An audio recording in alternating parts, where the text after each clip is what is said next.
amigos y hermanos, estudiantes de la escuela sabática, es un placer para nosotros estar de vuelta con ustedes y juntos analizar la lección de esta semana.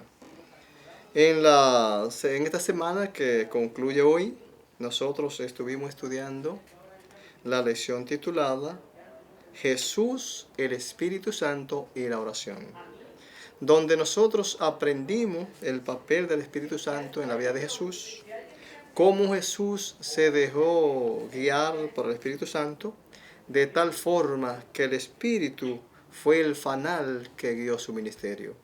Aunque era el Hijo de Dios, su vida estuvo totalmente subordinada a Dios. Por eso pudo hacer todas las cosas que hizo. Siendo humano, pudo vencer.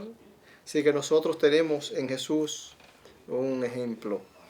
Vimos todas las incidencias del Espíritu en el misterio de Jesús, empezando desde la encarnación, cómo el Espíritu Santo le hizo sombra a María.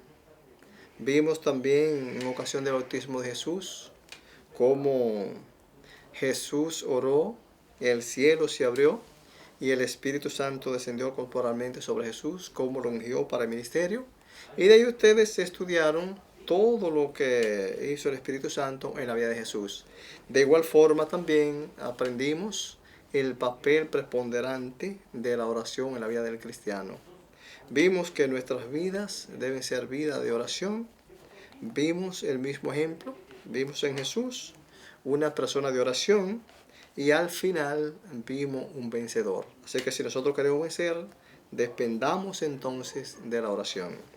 Ahora, en la lección número 8, nosotros vamos a estudiar lo que es la misión de Jesús. Una lección muy bonita que esperamos que usted le pueda sacar el máximo provecho. Cerca de la misión de Jesús. ¿Por qué la misión de Jesús?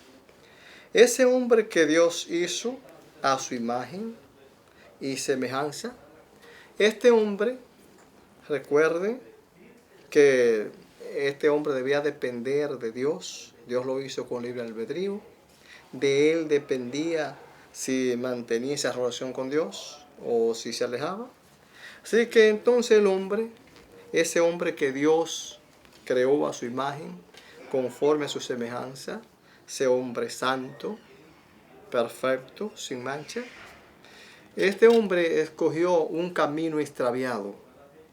Cogió el camino del pecado y la desobediencia. Y como cogió ese camino extraviado, usted notará que a veces cuando usted se extravía, y si el camino por el cual usted se encausa es diametralmente opuesto a donde usted va, mientras usted más camina, pues más se aleja. Eso pasó con el hombre. El hombre cogió un camino totalmente opuesto a la voluntad de Dios, y mientras pasaba el tiempo, el hombre más se alejaba de Dios. El hombre se alejó tanto de Dios que no había forma de que el hombre por sí mismo regresara a Dios. Era imposible que el hombre regresara a Dios. Si nosotros analizamos las Escrituras y vemos cuál era la condición del hombre, nos convencemos de que era imposible que por sí mismo volviera. En primer lugar, este hombre estaba muerto, destituido de la gloria de Dios, según Romanos 3:23. Estaba destituido de la gloria de Dios. Según Romanos 6:23, este hombre estaba muerto, porque la paga del pecado es la muerte, y este hombre escogió el camino pecaminoso. También en Romanos 5:12 usted y yo leemos, por consiguiente, así como el pecado entró en el mundo por un hombre y con el pecado la muerte pasó a todos los hombres por cuanto todos pecaron. Era imposible que ese hombre en esa condición regresara a Dios. No podía. Jesús entonces tuvo que tomar la iniciativa de venir a buscar el hombre. Veamos entonces lo que es el versículo de memoria. ¿Qué nos dice? El Hijo del Hombre vino a buscar y a salvar lo que se había perdido. Lucas 19:10. Esto es porque el hombre estaba tan lejos de Dios que estaba perdido. No podía regresar, muerto en el pecado. Jesús entonces viene para buscar el hombre. Y no vino, note, vino a dos cosas: a buscarlo y a salvarlo. La palabra salvar es una posesión del presente con una realización más amplia en el futuro. Vino a buscarlo y a salvarlo. La Biblia es categórica y dice algo se había perdido. El hombre se había perdido en el pecado. Pero para que usted entienda mejor qué hizo Jesús, cómo realizó esa misión, cómo pudo rescatarnos, porque vino en pos de nosotros, vino para rescatarnos, para traernos de vuelta a Dios, que quiere decir la palabra rescatar. Para que usted entienda mejor el ministerio de Jesús y lo que Él hizo para podernos traer de vuelta a Dios, que ahí está, esa fue su misión. Recuerde, ahí tiene usted la palabra religión, de latín religare. Significa que el hombre estaba ligado a Dios y por el pecado se desligó de Dios. Jesús ahora mediante su misión trae al hombre de vuelta a Dios, lo reconcilia con Dios. Ahora Jesús rescata al hombre. Pero ¿qué hizo para rescatarlo? Para que usted lo entienda mejor, permítame explicarlo desde el punto de vista teológico. Hay 3 palabras griegas que combinadas nos dicen lo que es rescatar, lo que hizo Jesús por nosotros. Estas 3 palabras es la palabra apocatalazo. Otra vez digo el versículo, porque el Hijo del Hombre vino a buscar y a salvar lo que se había perdido. Digo entonces que hay 3 palabras griegas usadas para rescatar, que estas 3 palabras combinadas nos dicen claramente lo que fue la misión de Jesús, cómo nos rescató, y no hay que romperse la cabeza pensando y maquinando cómo lo hizo. Así que estas 3 palabras, repito, es la palabra apocatalazo. Apo en griego es lo más lejos que hay. Ya no hay otras palabras para referirse a lejanía cuando ellos usan la palabra apo.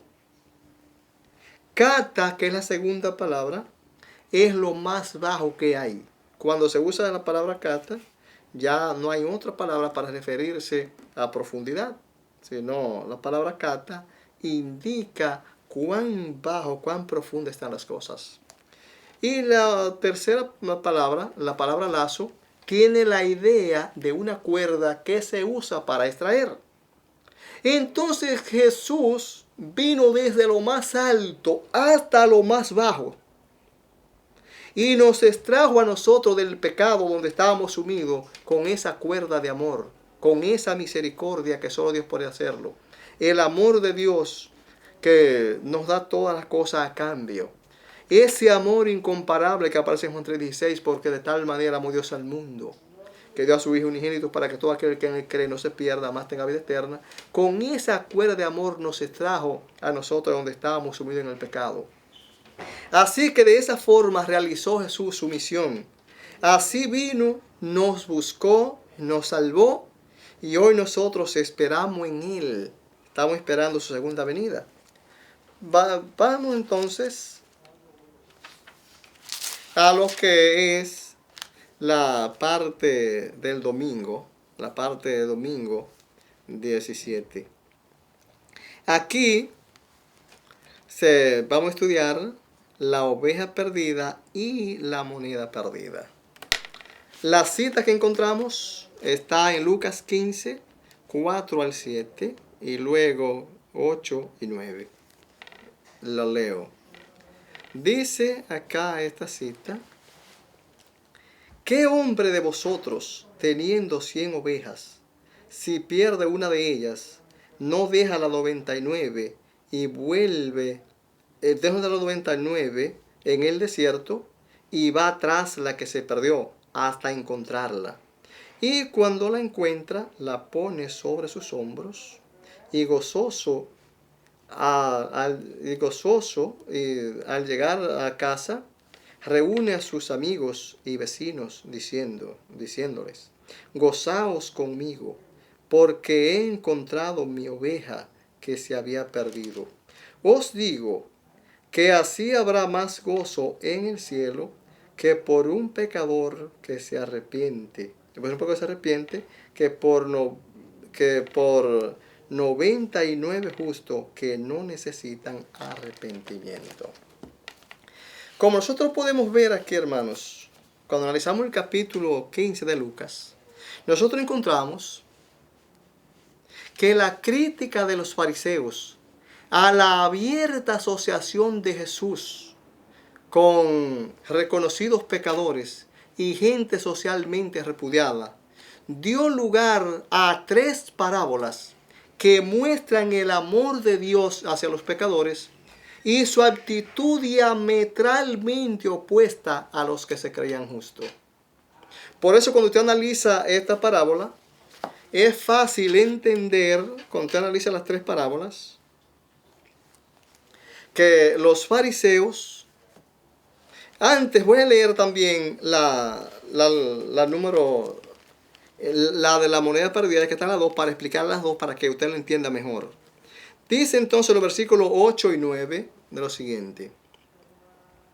¿O qué mujer que tiene 10 dracmas, si pierde una dracma, no enciende la lámpara y abre la casa y busca con diligencia hasta encontrarla? Y cuando la encuentra, reúne a sus amigas y vecinas diciendo: gozaos conmigo, porque he encontrado la dracma que había perdido. Aquí usted puede notar entonces que cuando usted analiza aquí la Biblia, usted puede encontrar que los fariseos corresponden a las 99 ovejas que quedaron en el desierto, aquellas que no se perdieron, aquellas que estaban salvas. El hijo mayor se corresponde a las 9 monedas. Entonces los publicanos y pecadores corresponden a la moneda perdida, a la oveja perdida y al hijo pródigo. Repito, me explico mejor.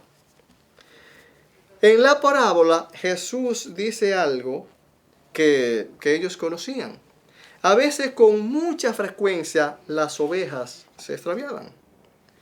Jesús pone esta parábola indicando cómo los fariseos, para ellos eran los únicos salvos. Si usted quiere, recuerde la parábola del publicano y el fariseo. En ese sentido, entonces, repito, el fariseo obviamente está representado por las 99 ovejas que quedaron en el desierto, libres de peligro, no tenían ninguna necesidad. Repito, el hijo mayor que quedó en casa, diferente al hijo pródigo que se fue, está representado por las 9 monedas que no se perdieron. Y entonces los publicanos, los pecadores y el hijo pródigo están representados por la oveja perdida, la moneda perdida y el hijo pródigo, porque estos sí que estaban perdidos y había que buscarlo. Nosotros vemos aquí el amor de Dios. Jesús puso esta parábola, hermanos míos, porque a veces cuando a un pastor, algo que ellos conocían, se le perdía una oveja, la forma, la preocupación del pastor por encontrar la oveja era algo grande. Este pastor no tenía tranquilidad ni de día ni de noche.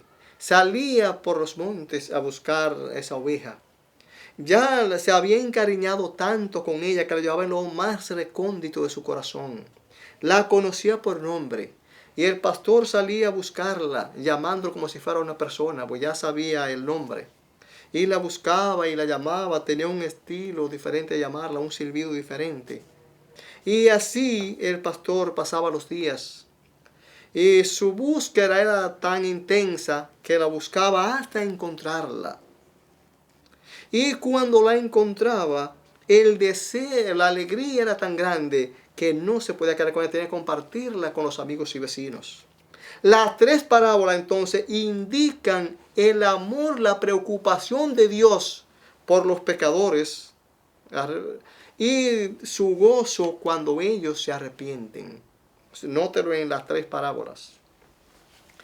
Por otra parte, la moneda perdida, entonces, ¿por qué Jesús puso esta parábola de la moneda? Usted lo puede ver aquí en la lección. Presenta 2 cosas. Dice que habían dos razones. La primera razón es porque en Judea había muchas personas pobres. Y cuando una persona pobre iba y trabajaba y podía ganar a través de su trabajo un dracma, que valía un poco más que un denario. El denario, obviamente, era el salario de un día, de ahí viene la palabra denario. Pero la dracma costaba un poquito más que el denario. De manera que ellos con un denario podían mitigar el hambre, podían comer un poco mejor que con un denario. Pero le costaba mucho trabajar para ganar la dracma. Y ellos tenían también, los orientales tenían otra costumbre. Y era las damas casadas, era fácil identificarla, porque muchas de ellas hacían lo siguiente. Algunas de ellas, para indicar que eran casadas, en el turbante que llevaban, allí representaban 10 dracmas y el perder una de ellas le costaba mucho. ¿Qué hacía? Como esa era la costumbre de cuando una dama se casaba, le daban esas 10 dracmas, que era un recuerdo que llevaban de por vida. Las personas pobres empezaban a trabajar desde muy temprano. Quizá trabajaban toda una vida. Así que en esa situación, pasar toda una vida ahorrando para poder conseguir 10 dracmas, no es fácil perder una de ellas.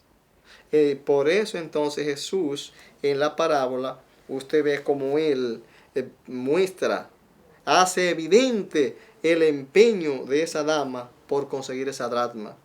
Era un recuerdo que ella llevaba, algo que ella llevaba para toda su vida. Recuerdo, eso para ella valía lo que usted no se imagina. Jesús entonces pone esta parábola para indicar su amor hacia nosotros y cómo Él se preocupa por nosotros. Además de eso, ¿qué está queriendo Jesús decir con esto? Note, tanto con las 100 ovejas como con la moneda. Si veamos, esta dama pierde esta dracma, pero quedó con 9 allí. Y busque, note, el interés, el esfuerzo que ella hizo para encontrar esta dracma. Eso quiere decir el amor de Dios hacia nosotros, y que si hubiese sido posible, Jesús estaba dispuesto por venir a morir aún por una sola persona. Nos ama. Esto lo decimos, no decimos otras cosas que ya usted sabe, como es que la moneda se perdió y no sabía que estaba perdida, que la oveja se perdió y sabía que estaba perdida pero no podía regresar, que el hijo pródigo. Estamos haciendo algunas cosas, o sea, dándole pautas para que usted lo entienda mejor y también comparte en su clase si desea, no tiene que hacerlo. Ahora, esta parte de acá, del lunes, habla de la parábola del hijo perdido o el hijo pródigo, la primera parte. Que no vamos a leer porque usted conoce muy bien la parábola, quizá la conoce mejor que yo. Esta parábola Jesús la puso por la siguiente razón. ¿Por qué esta parábola? Lo primero que tendríamos que analizar aquí en la clase es que es una parábola. Parábola es uno de los métodos del arte de la oratoria,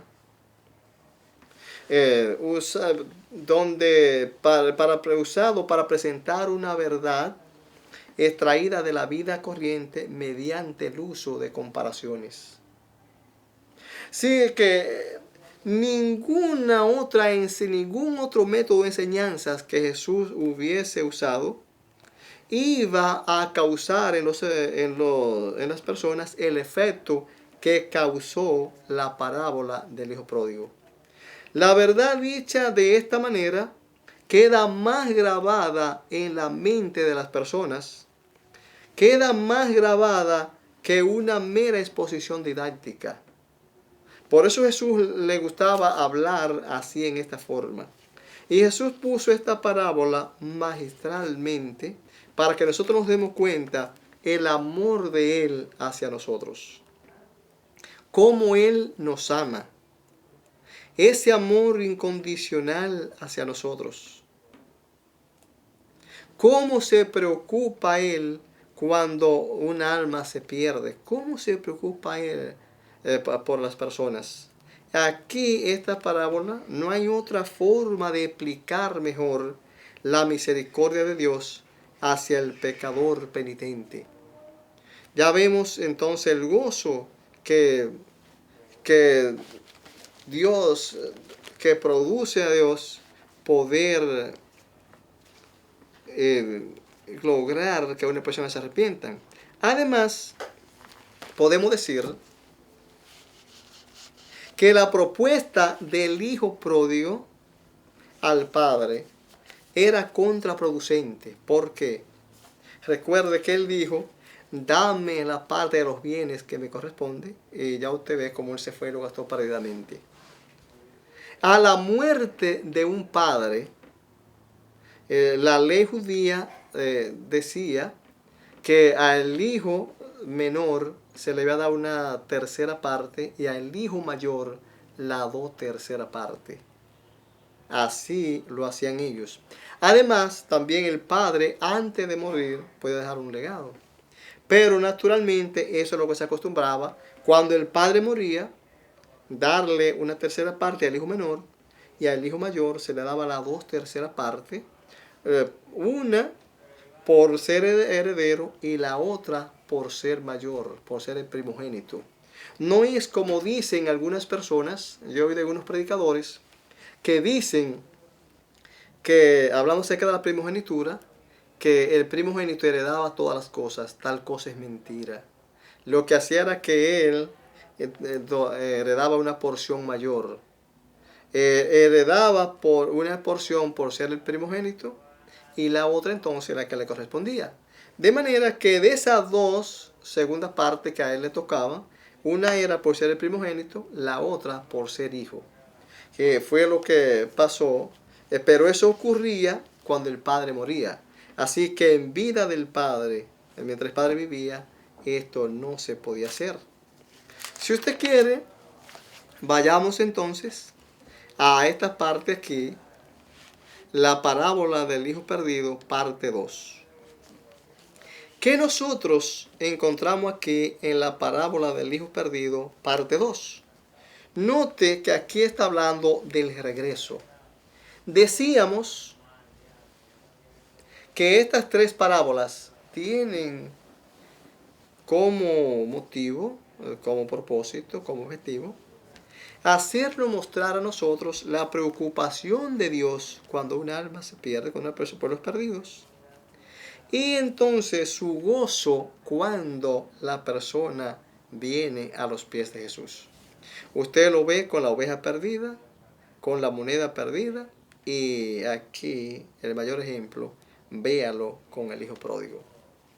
El hijo pródigo no solamente tomó la parte de los bienes que le pertenecían y se marchó y lo gastó perdidamente. Más que eso, también él a su pecado añadió apostasía. Mire por qué. Porque él fue y se asoció con gente que criaban cerdos. Allí trabajaba apacentando cerdos. Lo más detestable para un judío era esa situación.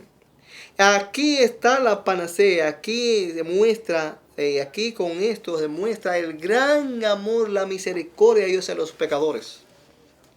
Aquí está lo simpático de toda esta parábola, de recibimiento del Hijo.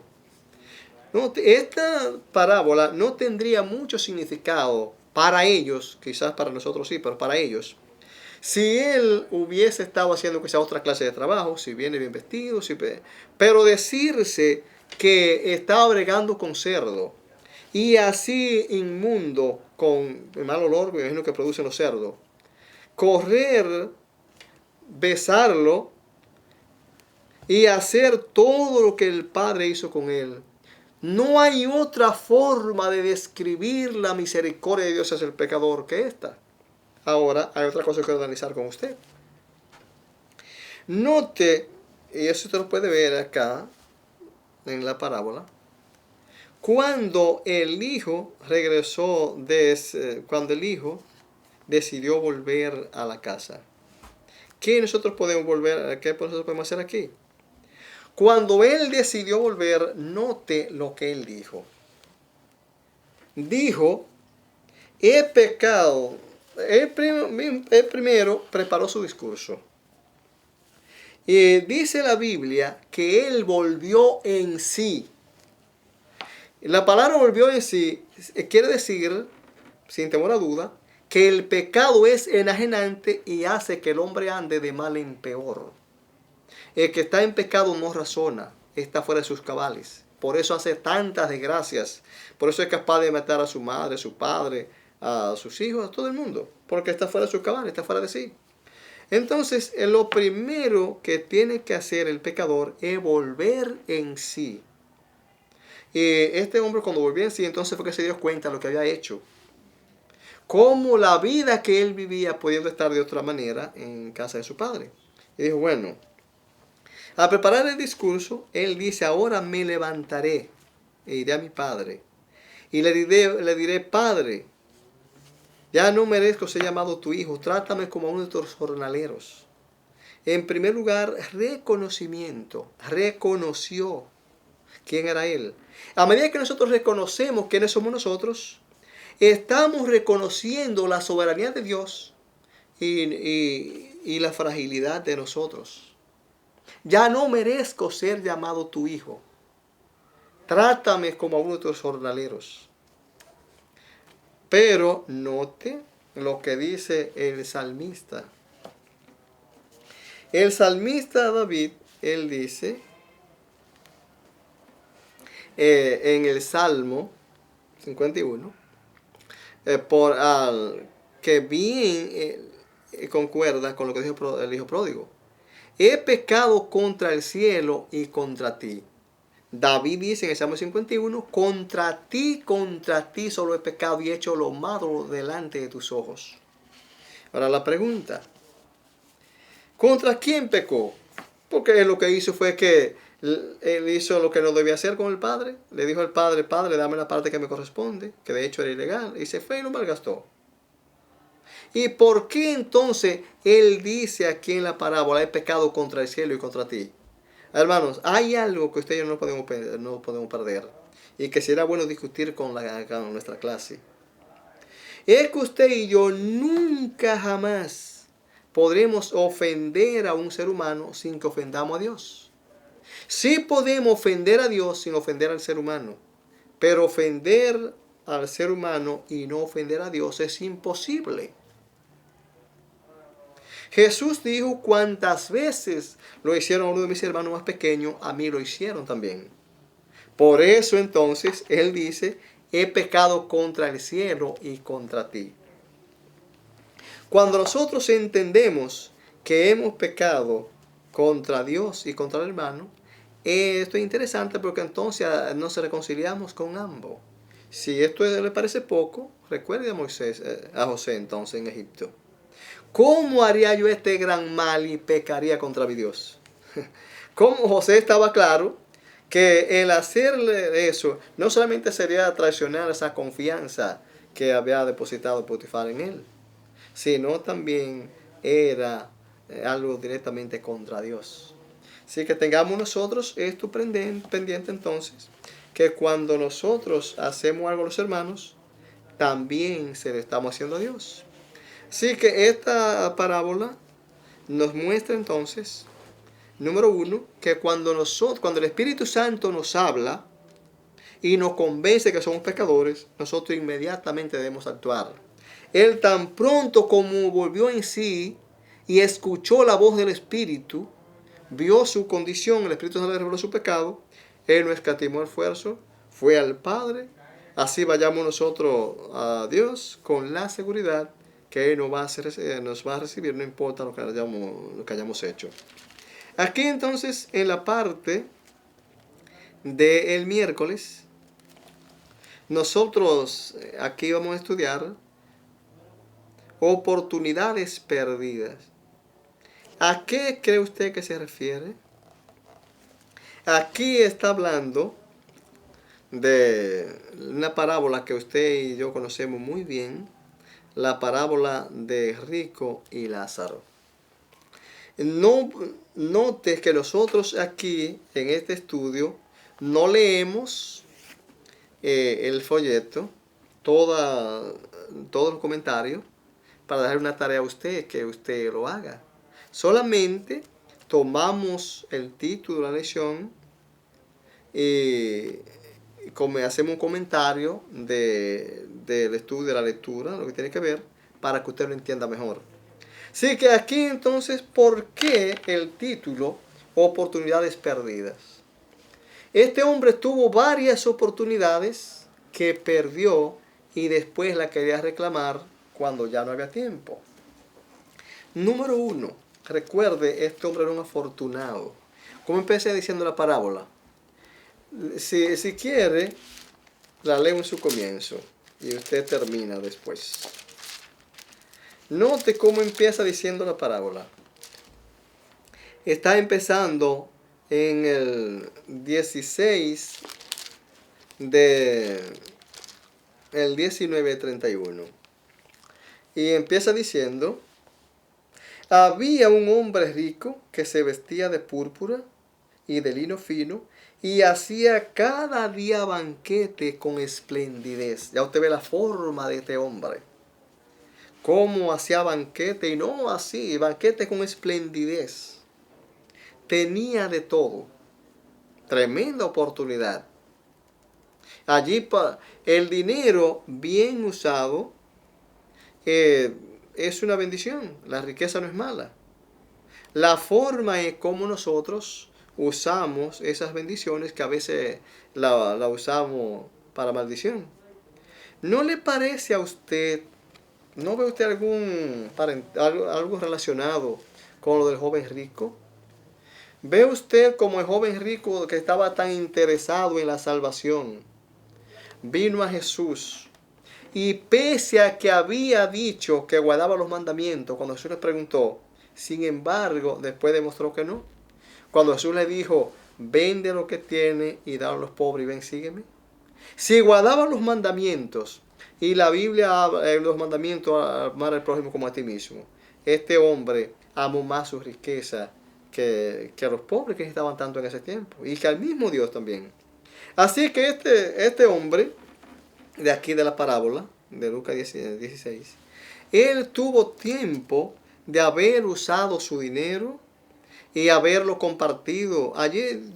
Y quiero decir algo, quiero señalar algo ahora, hermano, para que usted vea cómo es Dios con nosotros. Nosotros estamos llamados a hacer la obra de Dios.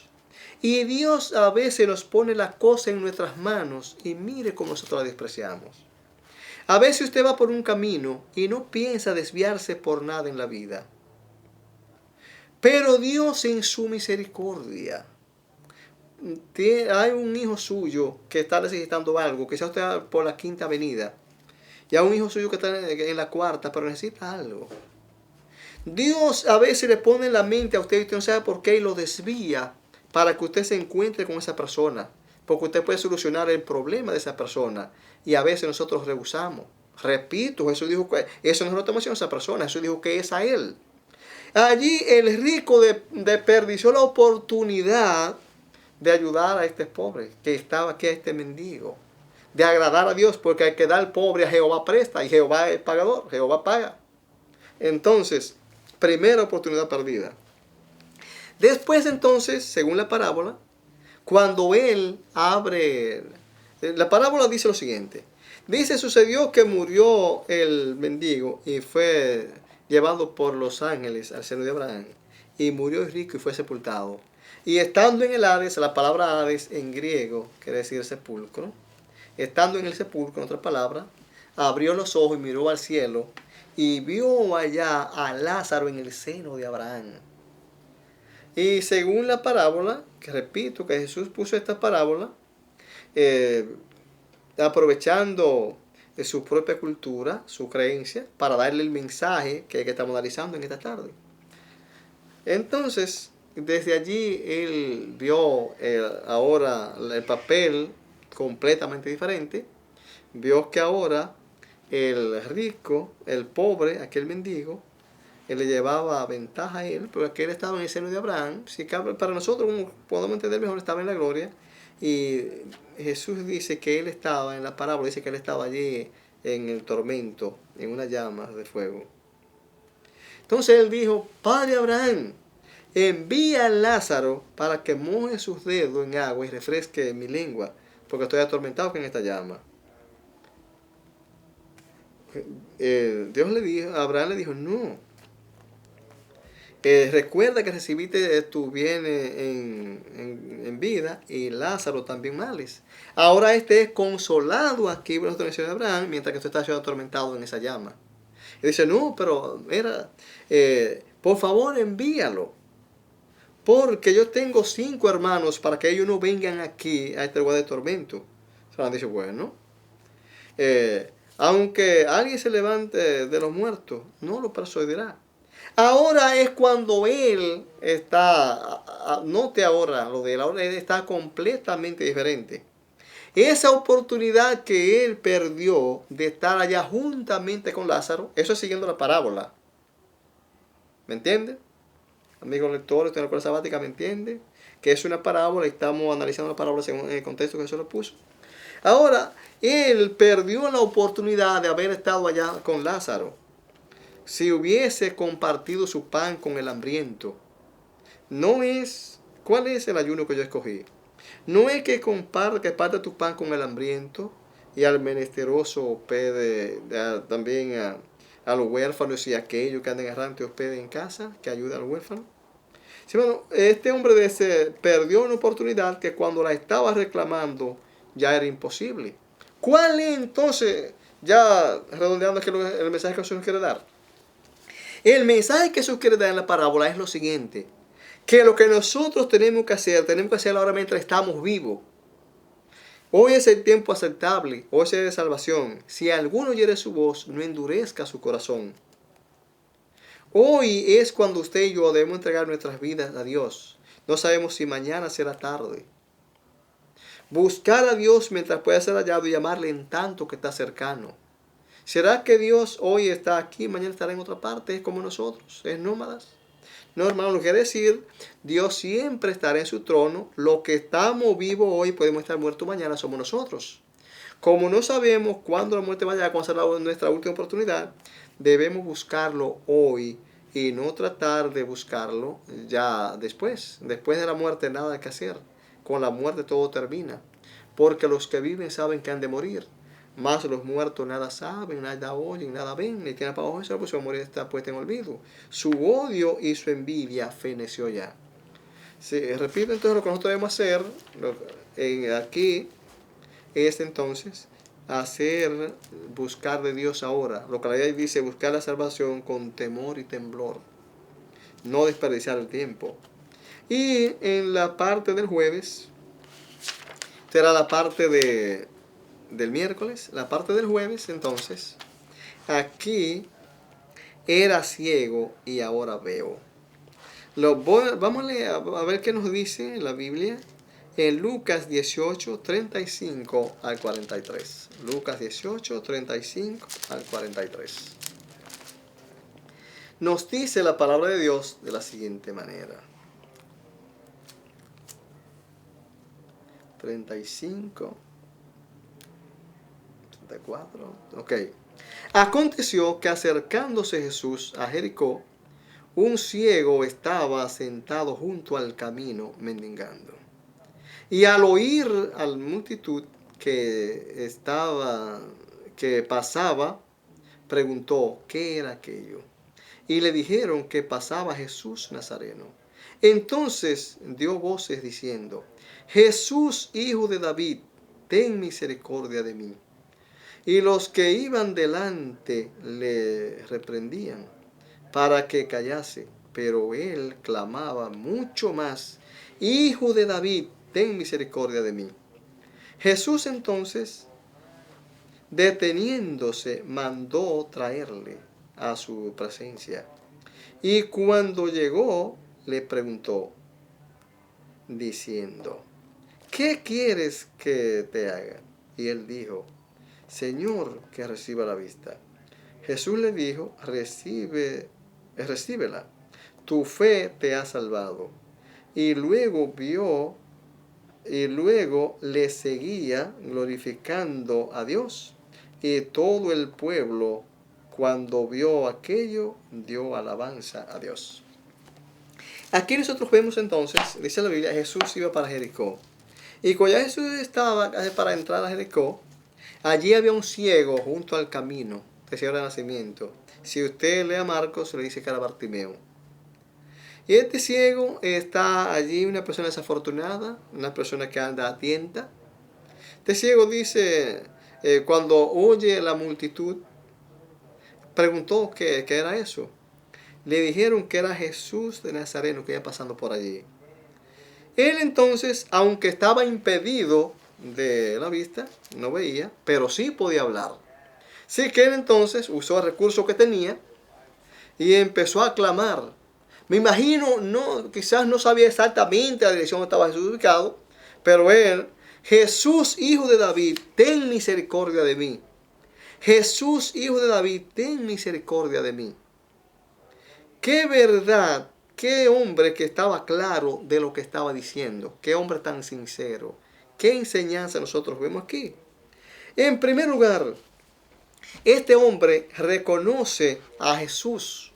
No, ni siquiera podía verlo, pero espiritualmente lo vio y vio en Jesús el Salvador. Vio más quizás que lo que tenía sus ojos abiertos. Los que tenían sus ojos abiertos, muchos veían en Jesús una persona cualquiera. Pero él, pese a que no veía, vio más allá y vio el Salvador del mundo, el Todopoderoso. El que no solo puede ver la vista física, sino también la vista espiritual, puede dar su salud, la salvación.